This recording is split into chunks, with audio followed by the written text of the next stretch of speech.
नमस्कार, मैं हूं मदन राज और आप देख रहे हैं राज तक न्यूज। मैं इस समय वाराणसी में हूं। बता दूं कि जब 2022 का चुनाव था विधानसभा का, तो उससे पहले एक गठबंधन बना था। उस गठबंधन में 9 पार्टियां थी और जिसको बताया जा रहा था कि बाबू सिंह कुशवाहा और ओम प्रकाश राजभर को मुखिया माना गया था। उसी गठबंधन में बाबूराम पाल भी थे, जिनकी पार्टी का नाम है राष्ट्रवादी पार्टी और चुनाव चिन्ह ट्रक है। लेकिन बता दें कि वो गठबंधन टूट गया और 27 धीरे धीरे नज़दीक आ रहा है और 27 आने से पहले एक और गठबंधन फिर बन गया है इस उत्तर प्रदेश की राजनीति में। लेकिन बता दूं कि स्वामी प्रसाद मौर्य दावा किए हैं कि हमारा गठबंधन सबसे आगे रहेगा। तो पाल साहब से पूछेंगे कि जो आपका गठबंधन है, क्या 22 की तरह ही 27 आते आते धाराशायी हो जाएगा, आखिर मुकाबला करेगा? तो पाल साहब, राज तक न्यूज चैनल में आपका स्वागत है। बहुत बहुत धन्यवाद राज भाई। सबसे पहले आपका बाबा भोलेनाथ की नगरी काशी में स्वागत है और आपका बड़ा अच्छा विषय लिए हैं। 2022 विधानसभा की तैयारी से लेकर चुनाव से जोड़ते हुए 2027 की विधानसभा पे, चूँकि जो मोर्चा भागीदारी संकल्प मोर्चा 2022 में बना हुआ था, जैसे आपने कहा कि बाबू सिंह कुशवाहा जी थे, ओमकार राज भाई जी थे और श्रीमती कृष्णा पटेल जी थी और हम थे और हमारे जो है कि भाई केवट रामधनी बिंद जी थे, रामकरण कश्यप जी थे और इस तरीके से अनिल चौहान जी थे। तो संघर्ष हुआ, जनता में एक विश्वास और विकल्प दिखा कि नान बीजेपी, नान सपा, नान बसपा, एक जो मोर्चा बना हुआ, इस मोर्चे के जो नेता हैं ये सब के सब जो है कि अति पिछड़े समाज से हैं और संघर्षवादी हैं। ये जब आगे सत्ता में जाएंगे तो पुनः एक उत्तर प्रदेश में सामाजिक न्याय होगा। जो न्याय मानवर कांशीराम जी का दिखाया हुआ मार्ग था, उसी मार्ग पे भागीदारी संकल्प मोर्चा बन करके चल रहा था। लेकिन उस समय पे गलती ये रही, चूँकि कहावत है कि जब जिस शेर को जो मनुष्य का शिकार अगर मुंह लग जाता है तो वह शेर मनुष्य का ही शिकार ढूंढता है। तो राजनीति में हमारा जो अब तक का अनुभव है, जो नेता एक बार विधायक या सांसद मंत्री रह लिया, उसके बाद वो जो भी चाहे मोर्चा बना ले, चाहे कोई सामाजिक संगठन बना के संघर्ष करे, चाहे किसी पार्टी में जाए, उसका उद्देश्य केवल विधायक सांसद मंत्री बनना ही होता है। तो उस मोर्चे में चूँकि ओम प्रकाश राजभर जी उससे पहले भी विधायक थे, उस टाइम पे वर्तमान में विधायक थे और बाबू सिंह कुशवाहा जी भी पहले भी वो मंत्री रह चुके थे। इन सभी को राजनीतिक खून लगा हुआ था। इनको जल्दी थी कितना जल्दी हम फिर से विधायक बन जाएं और सरकार में चले जाएं। इनको समाज से कोई लेना लादना नहीं था, पिछड़े समाज के सुख दुख से कोई लेना लादना नहीं था, पिछड़े समाज में हो रहे अत्याचार अन्याय से कोई लेना लादना नहीं था। पिछले समाज के जो राजनीतिक भागीदारी थी, जिसके उस टाइम बात किया करते थे, सामाजिक न्याय समिति की रिपोर्ट लागू कराना उत्तर प्रदेश में और जस्टिस जी रोहिणी आयोग की रिपोर्ट लागू कराना केंद्र से, ये इनका बिल्कुल उद्देश्य ही नहीं था। इनका उद्देश्य केवल विधायक ही बनना था। इसलिए इन लोगों ने जब चुनाव का समय आया 2022 में, तो अपना अपना रास्ता पकड़ करके जा करके फिर से पुनः विधायक बनने का काम किए। लेकिन अभी जो हमारा जो मोर्चा बना हुआ है, भागीदारी न्याय मोर्चा बना है, इसमें जितने भी लोग हैं, अभी अपनी राष्ट्रवादी पार्टी है और वीर फुलन देवी जन संगठन के राष्ट्रीय अध्यक्ष भाई हमारे माननीय रमेश चंद्र निषाद जी हैं और भारतीय मानव समाज पार्टी के राष्ट्रीय अध्यक्ष केवट रामधनी बिंद जी हैं, राष्ट्रीय कृषक दल के जो है राष्ट्रीय अध्यक्ष एडवोकेट महेंद्र सिंह यादव जी हैं। इसमें से कोई विधायक सांसद रहा नहीं है। तो हम सभी का उद्देश्य जो है कि विधायक सांसद बनना नहीं है। हम सभी लोगों का उद्देश्य ये है कि हमारे अति पिछड़े समाज की भागीदारी सुनिश्चित करना, इनके हक अधिकार मिलना, ये हमारा प्रथम वरीयता है। फिर सेकेंड वरीयता हमारे राजनीतिक दल को स्थापित करना है, हमारे राजनीतिक दल को सत्ता तक पहुंचाना है। अब दल को सत्ता तक पहुंचाने पे तो विधायक सांसद अपनी पार्टी से भी एक व्यक्ति विधायक बनेगा, ये हमारा प्रमुख उद्देश्य है। इसलिए 2027 में ये मजबूती के साथ भागीदारी न्याय मोर्चा पार्टिसिपेट करेगा, चुनाव लड़ेगा। लेकिन मौर्य जी तो कुछ अलग ही दावा कर रहे हैं कि तीसरा फ्रंट हमारा उत्तर प्रदेश में आ रहा है, तो आप कितना इसको सही मानते हैं? देखिए, एकदम सही। जिस रोग से पीड़ित भागीदारी संकल्प मोर्चा के नेता थे और उसी रोग से पीड़ित यह भी जो लोक मोर्चा बना है मौर्य जी का, यह लोग भी उसी रोग से पीड़ित हैं। जैसे यहाँ चुनाव आएगा, जैसे ही इन्हें मौका मिलेगा, कोई पार्टी बुला लेगी, तुरंत सबको साथ छोड़ करके ये तुरंत जा करके विधायक बनने का काम करेंगे। तो अति पिछड़े समाज से या अन्य लोगों से मैं यही कहूँगा कि इन लोगों पे विश्वास आप मत करिएगा। सही में अगर विश्वास करना है तो भागीदारी जो न्याय मोर्चा बना हुआ है, न्याय मोर्चा के साथ चलिए। चूँकि यह न्याय मोर्चा जननायक कर्पूरी ठाकुर के फार्मूले पे काम कर रहा है। हमारा उत्तर प्रदेश का जिला बिहार है, जहाँ पे कि 1978 में जननायक कर्पूरी ठाकुर जी जब मुख्यमंत्री बने तो ओबीसी आरक्षण लागू किए, वो भी बंटवारा के साथ। लेकिन उत्तर प्रदेश में पिछड़ों की सरकार, समाजवादी पार्टी लंबे समय तक सरकार में रही, और दलित की हम बात करें, एससी की मायावती जी लंबे समय तक सरकार में रही। तो इन्होंने भागीदारी न्याय की बात नहीं किया कि जिससे कि अति पिछड़ा समाज को भागीदारी मिल सके, वो आगे आ सके। जो मानसिकता के साथ भारतीय जनता पार्टी ने शासन कर रही है, इसी मानसिकता के साथ समाजवादी पार्टी और बहुजन समाज पार्टी ने भी शासन की। केवल इन लोगों का दफली अलग अलग।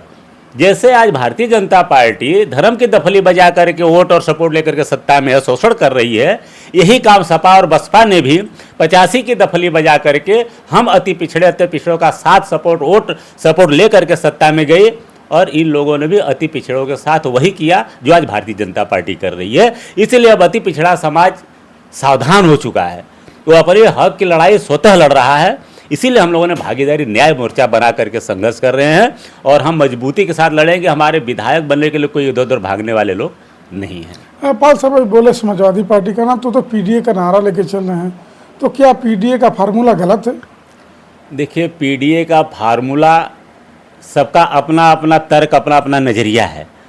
आम जनता को लग रहा है कि पीडीए में पिछड़ा है, डी से दलित है, और ए से वो समाजवादी पार्टी के नेता कई बार खुद ही बता देते हैं कि अगड़ा भी है, और हाँ अल्पसंख्यक भी है, और जब जो मन में आता है वो बता देते हैं। जबकि सच्चाई ये है, जो इनका पीडीए है माननीय अखिलेश जी का, इनका पी का मतलब है इनका परिवार। आज अगर हम यादव समाज की बात कर रहे हैं, यादव समाज मजबूती के साथ जब से सपा का गठन हुआ, तब से लेकर के लाठी डंडा खाना खिलाना, संघर्ष करना, खून पसीना बहाना, सारा कुछ किया। लेकिन आज समाजवादी पार्टी से सांसद कौन है? केवल अखिलेश जी के परिवार के लोग हैं। एक भी यादव समाज का व्यक्ति कोई सांसद नहीं है। गडरिया को भाई कहते हैं, हर गडरिया भाई भाई, बाजा बजा के पूरे प्रदेश में वोट लेते हैं। गडरिया समाज के एक भी सांसद नहीं है उत्तर प्रदेश से। 36 सांसद में से एक भी नहीं, न यादव समाज से है न गडरिया समाज से है, और इन्हीं के परिवार से। इसलिए इनका पी का मतलब इनका खुद का परिवार, और डी का मतलब है इनका दौलत वाले लोग। जिनके पास दौलत है, दौलत वाले लोग ही यहाँ फिट बैठेंगे, और बाकी दूसरा कोई बैठने वाला नहीं है। और इनका ए का मतलब है नेताओं के, बड़े बड़े जो इनके पार्टी के नेता हैं, इनके नेताओं की औलाद। तो आप देखेंगे, ज़्यादा सर्च करिए, जितने भी नए लोगों को टिकट मिला है वो कहीं न कहीं इनके बड़े पार्टी के नेताओं के औलाद को ही मिला है। कौशाम्बी देख लीजिए, मछली शहर देख लीजिए, तमाम उदाहरण मिलेगा। तो ये से नेताओं के औलाद, ये इनका पीडीए का फुल फॉर्म हमारे नज़रिए में देखने में आ रहा है। पीडीए को धोखा में पिछड़े समाज को नहीं पड़ना चाहिए। पाल साहब, एक पाल समाज के साथ बहुत ही दुर्घटना हुई थी और बहुत चर्चा का विषय बना हुआ था, इस पर आप क्या कहेंगे? देखिए, ये हमारा समाज जो है बहुत ज़्यादा एक जनसंख्या में समाज है। इसके पास जनबल भी है और बाहुबल भी है, धन बल भी है, कोई कम नहीं इसके पास। लेकिन राजनीतिक जागरूकता न होने से, अपने राजनीतिक दल मजबूत न होने से, यह समाज की गिनती जब यह समाज के लोगों ने कुर्बानी दी तभी समाज की गिनती हुई। अन्यथा इस समाज की गिनती कोई राजनीतिक न तो दल करता है, न तो कोई पार्टी करती है, न तो कोई मीडिया बड़ा घराना करता है। जैसे उदाहरण प्रयागराज से ही जब विधायक राजू पाल की हत्या हुई यानी राजू पाल की जब कुर्बानी हुई तब पाल समाज लाइट में आया, पाल समाज की चर्चाएं चारों तरफ चलने लगी। फिर मामला ठंडे बक्से में चला गया। उसके बाद अभी आप लोगों ने देखा होगा पिछले साल जब एडवोकेट उमेश पाल की हत्या हुई, फिर पाल समाज हाईलाइट में आया। फिर ऐसा एक दबंग व्यक्ति का पूरा साम्राज्य नष्ट हो गया। उसके बाद फिर ठंडे बक्से में रहा समाज। आज जब एक नाबालिग बेटी 8 वर्ष की नाबालिग बच्ची के साथ अत्याचार अन्याय हुआ और ये समाज आंदोलित हुआ, क्रोधित हुआ, जब जिंदाबाद मुर्दाबाद करने लगा और इसमें डिप्टी सीएम ब्रजेश पाठक के द्वारा जो अत्याचार अन्याय किया गया था, पीड़ित बच्ची के पिता के ऊपर ही एफआईआर दर्ज कराया गया और वर्तमान प्रधान के ऊपर और 5 लोगों पर एफआईआर दर्ज कराया गया, यहाँ तक कि इनाम भी घोषित कर दिया गया। जब देखा गया कि नहीं सरकार द्वारा अत्याचार अन्याय पाल समाज पे भयंकर हो रहा है, पाल समाज आंदोलित हुआ, हम भी गए तमाम लोग, तब जाकर के सरकार भी बैकफुट पे आई, ऐसा मान सकते हैं। तो ये सरकार समाज तो केवल कुर्बानियों से ही जाना जाता है, लेकिन अब समय बदल गया है। अब ये समाज राजनीतिक दल से जाना जाएगा, राष्ट्रवादी पार्टी से जाना जाएगा। राष्ट्रवादी पार्टी के कार्यकर्ता मतलब क्रांतिकारी नेता कार्यकर्ता लगातार संघर्ष कर रहे हैं। अब आने वाले दिनों में ये समाज जो है पाल बघेल समाज, गडेरिया समाज अपने राष्ट्रवादी पार्टी राजनीतिक दल से जाना जाएगा। इसी ताकत से आने वाले दिनों में सत्ता तक भी पहुँचेगा और अपनी सुरक्षा और अपने अति पिछड़े के सबके साथ में लेकर सबकी सुरक्षा हक अधिकार की लड़ाई लड़ेगा। पाल साहब, आखिरी सवाल है कि अभी जो गठबंधन आपका बना है, तो क्या किसी बड़े दल के साथ आप लोग जाएंगे 27 आते आते, या कि जितने लोग होते हैं तो कैसे आप सामना करेंगे? सामने बड़ी बड़ी पार्टियां हैं। बहुत अच्छा आपने कहा। देखिए, हमारा जो मूल लड़ाई है आरक्षण में वर्गीकरण, अगर इस विषय पे कोई पार्टी आती है तो हम जरूर जो है कि भागीदारी न्याय मोर्चा के नेता बैठ के हम बात करेंगे। अगर हमारे इस लड़ाई में कोई साथ नहीं देता है तो हम निश्चित तौर से अपने भागीदारी न्याय मोर्चा ही चुनावी मैदान में जाएगी, क्योंकि हमारा चुनाव जीतना ये हमारा सेकेंड वरीयता है। प्रथम वरीयता हमारे आरक्षण में वर्गीकरण, हमारे राजनीतिक भागीदारी, हमारे लोगों के मान सम्मान, स्वाभिमान और सुरक्षा, ये हमारी प्रथम हमारा उद्देश्य भागीदारी न्याय मोर्चा का। और जो बता रहे हैं कि आरक्षण की वर्गीकरण, तो ये तो आप लोग 2022 में भी जो मंचों से ये बात उठाते थे वो भी राजभर के साथ, इसीलिए हम लोग उसी पर अभी भी कायम हैं और आगे भी इसी पे कायम रहेंगे। क्योंकि हमारे यहाँ हमारे देश में जो भी दल राजनीति कर रहा है, अगर वो धर्म के नाम पे राजनीति कर रहा है तो सबका वोट और सपोर्ट ले रहा है, लेकिन सत्ता में आने के बाद वो अपना ही काम कर रहा है, उसको न्याय अन्याय से लेना देना नहीं है। अगर उसके समाज का अपराधी है तो अपराधी के साथ खड़ा हो जा रहा है, अगर पीड़ित अन्य समाज का है तो उसके साथ नहीं खड़ा हो रहा है। और यही हाल 85% वाले लोगों का भी है। तो इसमें तो हमारी पहले सुरक्षा की मेन लड़ाई है।